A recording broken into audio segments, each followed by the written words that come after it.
Hi everybody, my name is Michael Hamilton. I'm a software testing professional. Today's particular subject we're going to talk about is IT and startup failure.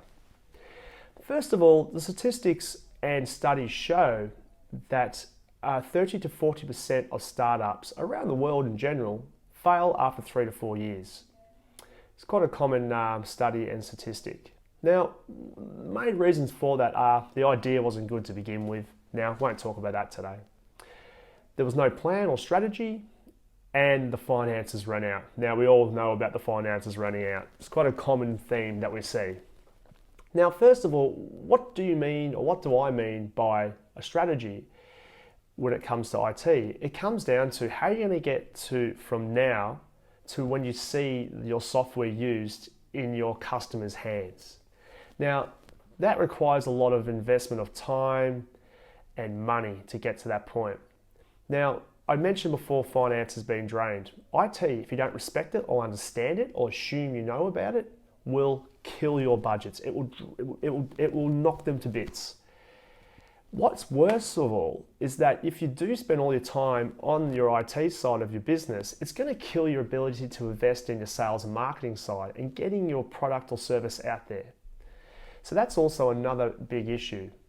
Also, what I want you to think about when it comes to formulating or having a strategy is that that's what venture capitalists also want you to have. They want you to have some form of structure in your business and how you're developing your software because they want to invest in you. So let's pretend that you are selling to a venture capitalist.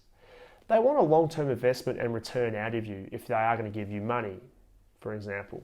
So it's good to think about those things when you are starting a business. Look at the criteria on the internet about what these VCs want from businesses like yours. Now, most importantly, let's go back to formulating a strategy. What goes into a strategy? Well, first of all, what is the method that you want to use to produce your software or the software for your business?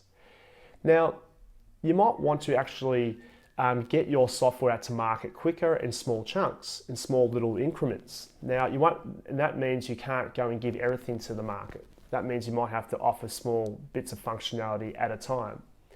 There's a methodology or a method called Agile that allows you to do that. That's quite a common practice in the world today. Companies like Google use it to high effect and do very well.